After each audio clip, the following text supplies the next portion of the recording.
Coach Anderson? Yeah.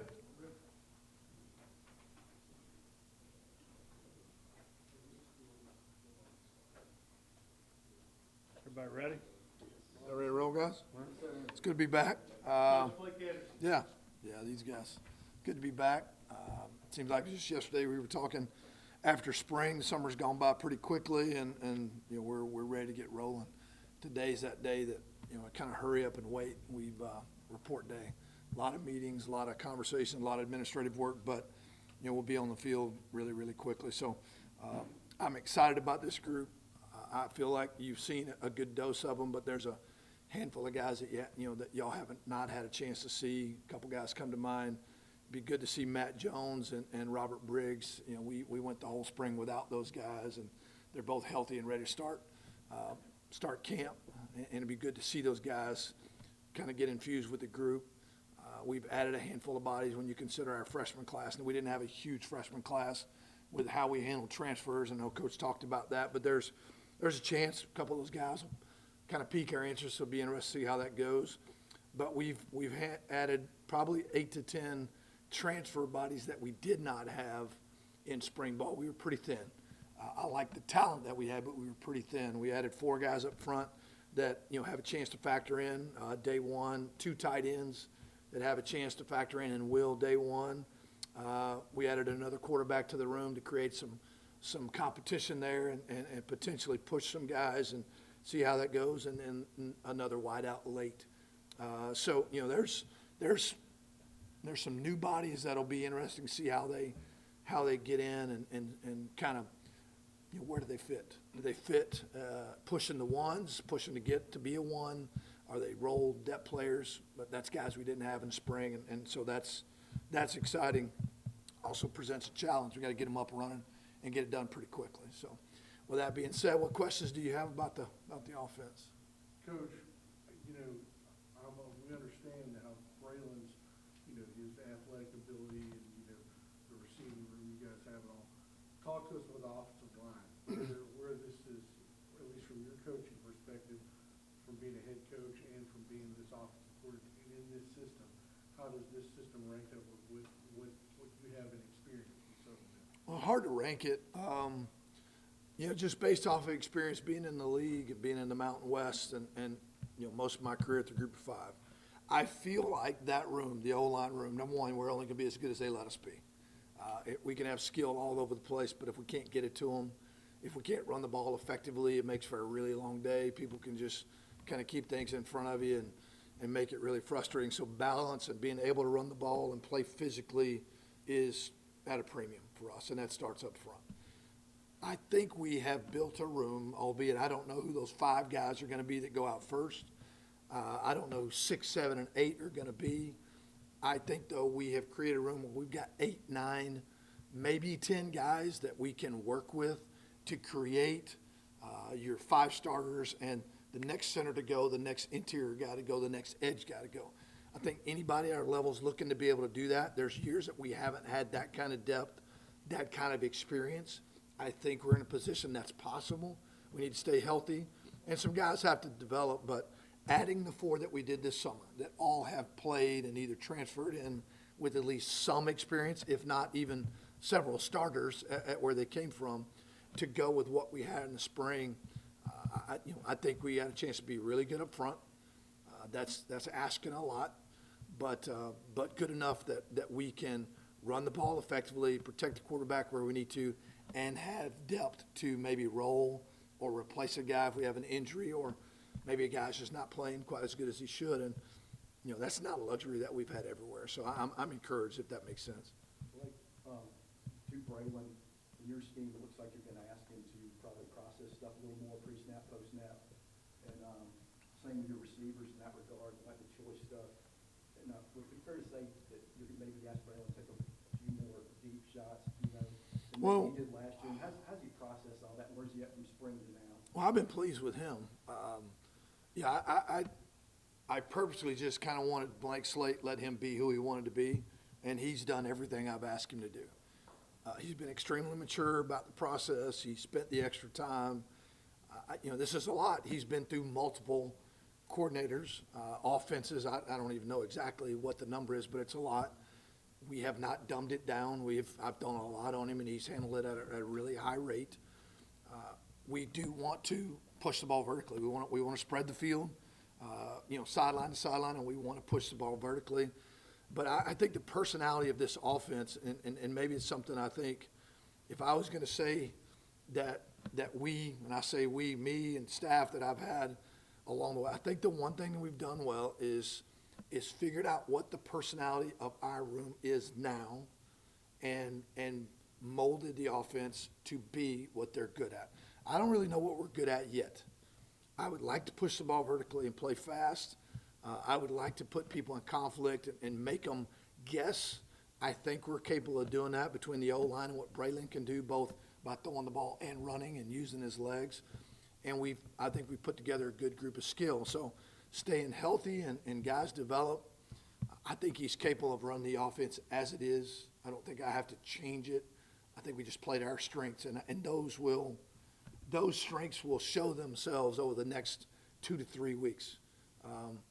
But we've got some tools and some weapons that can be fun if they can stay healthy and we can develop. We're not there yet, but I am excited about what that looks like. Hope that answered your question. You're good? You talked about Braylon, and you bought in, especially they bought in a lot of guys from Marshall, wide receivers, running back, Braylon. How much does that play into maybe some success you guys can have sooner rather than later than other schools who are bringing guys from all over the place in? But you got guys that have already worked together, that knows how Braylon throws the ball, that knows what the ball looks like coming out of his hand, which is it takes a lot of time to kind of get there. Yeah. How much of that is? Yeah, I don't know how much that plays into us offensively. Obviously, there's a handful of guys. There's a few wideouts in him, but when you look at the O-line and the other wideouts, I mean, we're still pieced together pretty good. He didn't play with the tight ends. He only played with a few of the wideouts. The running back room is new. The O-line room is new. I'm new. Terminology's new. There's a lot. So, Coach was talking about it, and every team in the country is dealing with the same thing right now, with as many new pieces as were needed, obviously, to change things and have a chance to be competitive day one. How quickly we gel is, maybe the biggest question. And then can you stay healthy? There's a little bit of familiarity, but not as much as you would think. I think the bulk of the guys that came on the defensive side of the ball, and that handful of wideouts has been good to have, and there is some comfort there. But that's kind of where it stops. After that, man, we all got to get to know each other quick. Spring was a good start, but I just told you we just added 10 more guys plus freshman group. I mean, this next 2 weeks is critical to gelling, timing, communication, finishing sentences, knowing where guys supposed to be, and then guys being there. That's everybody's searching for the same thing. Hey, Coach, good to see you. Scott Kerr from WDAM. A little bit ago, you were talking about the personality of the guys you have in the offensive room. What would you say that personality is?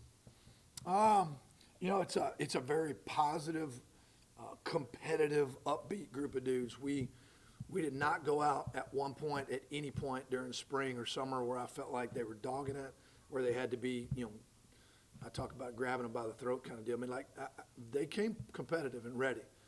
Some days better than others. I mean, there's no way for every day to be the same. But they've been eager to learn. They've been positive and good to work with. It's a good group of guys that are fun to be around. We've got, again, skill to have some fun. I think they like what we're doing. So, I mean, for in that sense, it's a good group to go to work with every day. Coach, can you talk a little bit about Jeffrey Pittman and just his recruitment, how that all turned out, and just what he brings to the backfield? Well, we saw glimpses of it in the spring. Obviously, he's an all-around back. He can play every down. He can block, he can run, he can catch. He's explosive. Change of direction is off the charts. In terms of him being here, I think Coach talked a little bit about guys that kind of want to stay in the state, want to stay at home. Clearly, we got him from an opponent, across the street, and for whatever reason, I don't know why, I didn't really ask why he felt like a fresh start was important, but I'm glad he chose us. He's been everything I needed and wanted him to be. I like him as a kid, like him even better as a player, And he's proven to be a good leader day one in terms of how he handles himself. So I think the fans will enjoy watching him play. And hopefully with Briggs and Matt Jones to throw into the equation, we've got a great 1-2-3 punch, all guys that have seen reps at high levels. And to me, that you're going to need them all, and it makes a good room. And I guess, Go ahead. since the last time you ran through this tunnel, do you ever just kind of think to yourself like, wow, how much it's changed? Oh, yeah, yeah. I mean, everything from top to bottom. The administration has done an amazing job. The town, I mean, you name it, everything looks different. I think 15, 16 years ago, there's rarely a corner that you turn around and just, kind of, man, that's awesome what they've been able to do. Hopefully we can go out and put together a product on the field and get this thing rocking like it was when I was here before. I love Saturday afternoons here, and love what the fan base brought. So, that's our goal, is try to get it going where people are excited about being in the stands. Coach, good to see you again. Yeah. David Elstein, sports director at WJTV and HLT, see you guys here. With a lot of the moves, we were just talking with Coach Huff about what it means for guys to stay also. He specifically mentioned on the defense, Chris Jones staying as a local guy, someone who was here last year, gets to stay and could be here for a long time. For someone like John White at quarterback, he was here, and now a lot of changes happened over the past year, but he's decided to stay. Another quarterback comes in, so we're looking for great things there. But what does it mean to have a guy like John and his talents being here, sticking around and being part of this team? Yeah, I think, John's one of those guys that doesn't say a lot, but is extremely steady and consistent. When we told him in the beginning that we felt like Braylon was coming, he didn't flinch, really didn't show any signs of frustration.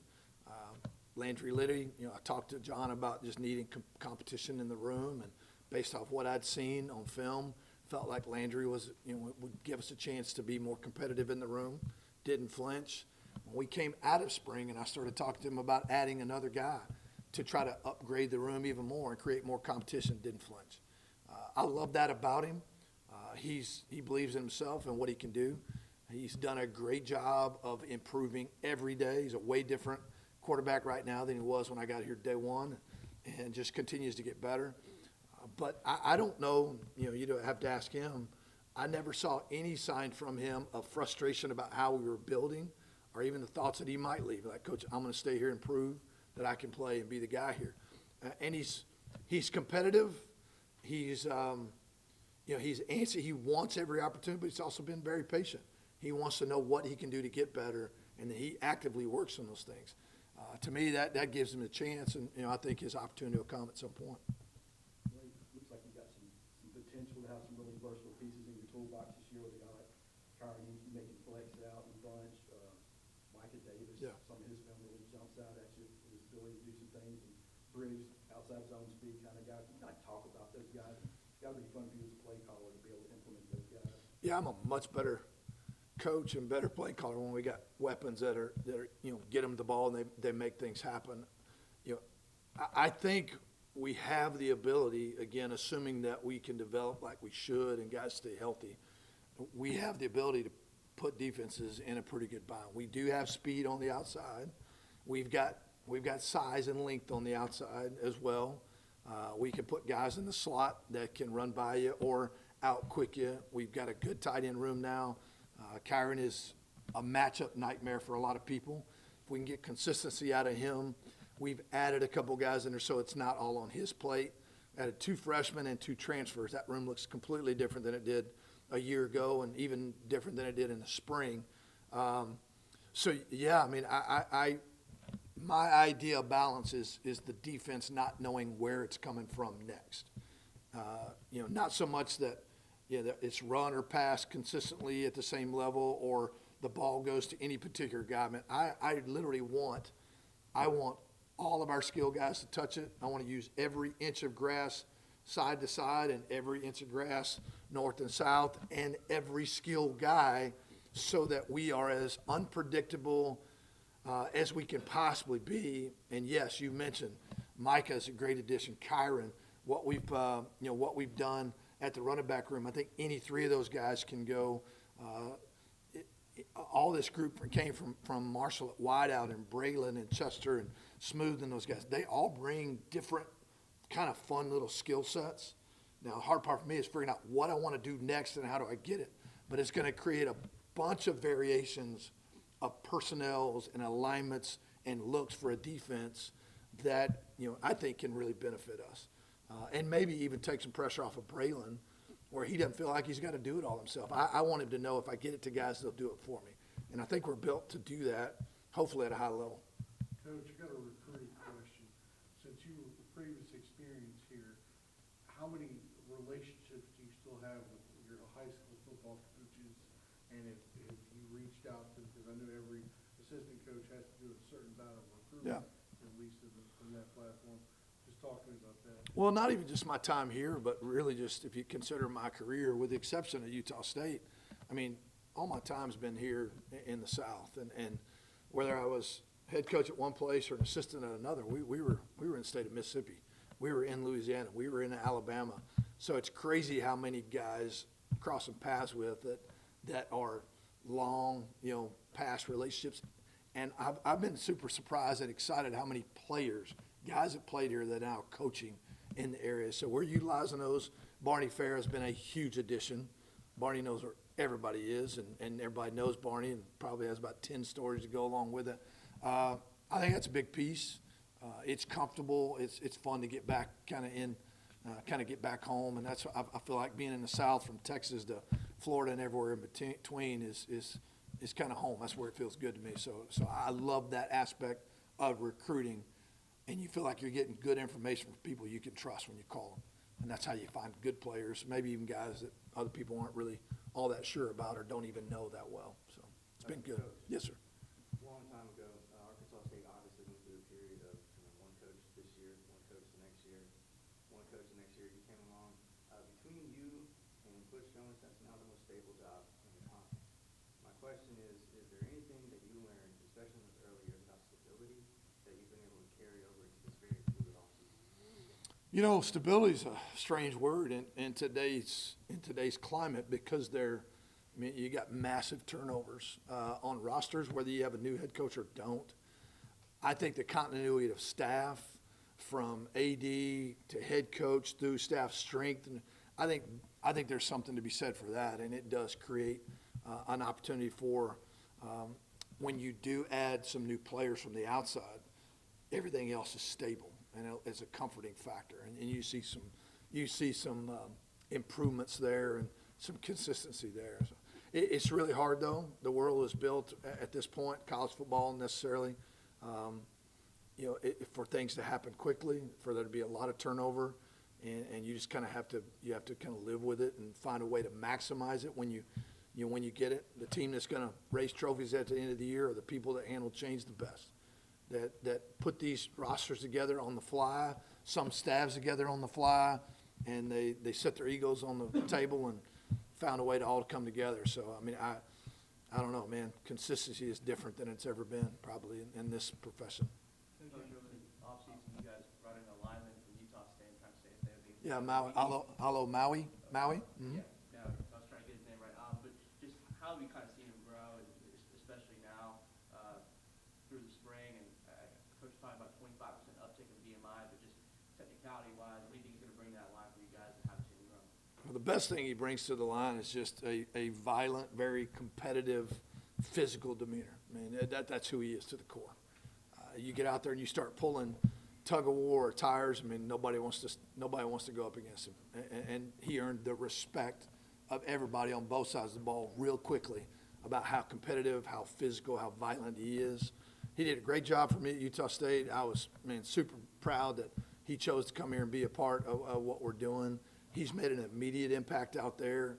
He loves ball, just kind of wants to quietly go out and just do his job at a really high level every day. And, for him to come as far away from home as he did, really not knowing anybody but myself and a couple of the young guys that came from Utah State meant a lot. And I love coaching him. He's one of my favorite dudes to be around every day. And I think our team respects what he brings to the table, which is a physical, nasty presence. And we've got to do that. We talked about the very first question about running the ball. How good is that O-line going to be? He's a big part of that, big piece of that as a leader and as an every down player for us. How do you say his Alo Maui. We just call him Maui, man. Nobody tries to. All right, I just want to make. Hey, and that's one of the easy ones, man. That's one of the easy ones. So, what you got? You know, you're here with Fedora. Yeah. Y'all had a lot of success, man. And now you're back, and there's been a lot of water under the bridge. You've been different places. For people that have known you for a long time here, what is the one thing that you could say that you have grown from the most since your first time here as a coach and as a man? What are the differences in Blake Anderson? Wow. I don't know if we got a long enough time for that answer. Number one, I'm the oldest dude in the room now. I was one of the younger ones when I was here before. I was looking at when everybody graduated, and there's none of them close. So, I don't know, 10 years as a head coach and seeing it from a 10,000-foot view. A lot of the personal adversity I've gone through off the field and losses. Just the appreciation and the gratitude for what we get to do every day. I talked to the staff this morning. I'll talk to the offensive players today. Man, we get to do this. We don't have to do it. This isn't we have to go to practice or we have to go to meetings or we got to go run or we got to go what. Man, we get to do this. This is a blessing. And so I'd like to think that along the way, through all those bumps and bruises and a lot of fun times and raise some trophies and seen guys graduate and get married and have kids and all that, that just a true solid appreciation for, you know, what God's granted me with and the opportunity to influence young kids, and whether it be through victories or losses, and we've had a bunch of those. So, you know, I came back here because of that experience of being here with Larry and what the community gave to us. And, you know, I don't think I would have come back if it had not been such an amazing 4 years and so many great relationships built and memories. I don't know that I would have been in the frame of mind to do that, but it was super easy because I remember that time so well and how much I enjoyed that part of my career. And so that's you know, that's really what brought me back. It's people and relationships, and that's what we're doing. We just get to do football around it. Blake, is it weird that last time you wore that shirt, you had a senior quarterback, you had to wait 4 years for his development? And year turned out pretty good. Now you're handed a 4-year guy that's a champion. And has it been kind of a full circle moment to think about the time with AD and what you had to wait on, and then now you're given the goods, right? Yeah, yeah. You know, I love that experience of watching AD grow for 4 years. He may not have liked it as much. Don't ask him. Nobody ask for a quote from him, by the way. That's so rare now. It's so rare. I hope I get to continue to do that in the quarterback room. But, you know, the guys' patience level and guys coming and going. So I'm catching Braylon at a different point. Now, it's been a lot of fun, but it's different. I mean, it's sped up. I spent 4 years every day in the room with Austin. I've spent 4 months in the room with Braylon, and I got to try to get the same result. So, I mean, everything's fast forward. And you've got to do a great job of maximizing every little opportunity because you're not getting 4 years. You're getting 4 months, and we got to go out and get it done. So, yeah, I'm no different than anybody else. This is happening all over the country, so it's not like I'm the only guy dealing with that. But it's unique what we're dealing with, 15 years later. But that was fun, and hopefully we can have some similar results. Anything else? Hey, Coach. Yes, sir. In terms of play calling, over the past 15 years, how much would you say has changed since you come back and you've had 10 years of head coaching? Yeah, and fortunately, I guess I'm fortunate that a good bit of that time I was calling plays.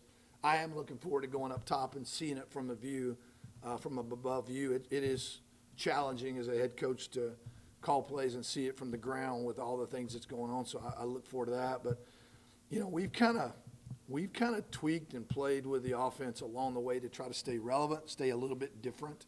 We didn't just want to stay in one spot, and because I feel like defensive coordinators are too good. I'd like to think that all those reps under my belt are going to be helpful in some point. I'm only as good a play caller as I am players, so recruiting is where it started. I like the group we've put together. I'm excited about going out and being able to create problems for people, but I'm going to call some good ones. I'm going to call some bad ones. I've never called a game where I left thinking every one of them was right. There'll be a couple I want back, but man, if we play with great effort and our guys buy into this thing, we'll overcome some of those bad plays and we'll be fun to watch.